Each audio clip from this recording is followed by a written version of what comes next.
दीनदयाल जी के चिंतन का इंटीग्रल ह्यूमनिज्म का विषय है, एकात्म मानव दर्शन का। दीनदयाल जी एक ऐसे व्यक्ति हैं कि उनकी विशेषता को समझना बहुत आवश्यक है। आज के जब हम दुनिया के सबसे बड़े लोकतंत्र है, उस समय उनकी इस बात को समझना मुझे लगता बहुत महत्वपूर्ण है, क्योंकि दीनदयाल जी स्वाधीन भारत की लोकतंत्र को एक दिशा देने का एक महत्वपूर्ण कार्य करने में लगे हुए थे। दुनिया में और भी देश हैं जहां लोकतंत्र है और जहां अलग अलग पार्टियां हैं, और गांधी जी ने अपने हिंद स्वराज में ब्रिटिश पार्लियामेंट, उसकी लोकतंत्र, उसके वर्णन उस समय ही करके रखे थे स्वाधीनता के पहले। और देश स्वाधीन होने के बाद जब हमारे देश में राजनीति प्रारंभ हुई तो उस समय दीनदयाल जी ने एकात्म मानव दर्शन के बारे में अध्ययन करते हुए एकात्म मानव दर्शन को अपने राजनीतिक दल का मुख्य,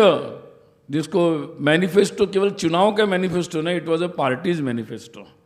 ये उन्होंने बनाने की भूमिका रखी। अब ये बात बहुत महत्वपूर्ण है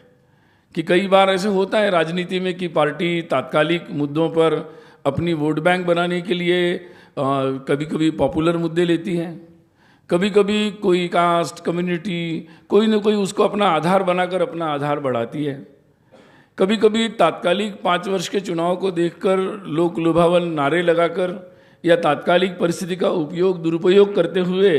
अपने राजनीतिक विस्तार का प्रयोग करते हैं। और कभी कभी इसमें जहां लोगों का ज्ञान बढ़ाना चाहिए, यानी ऐसी अपेक्षा करना कि लोग ज़्यादा जाने, सब कुछ जाने और ज़्यादा से ज़्यादा समझदार हो, और वो सब कुछ जानकर पूरे देश के बारे में एक व्यापक विचार मन में रखकर वो राजनीति का अंग बने। और ऐसे वोटर की इच्छा करना किसी राजनीतिक दल ने, तो आज़ादी के स्वाधीनता के पश्चात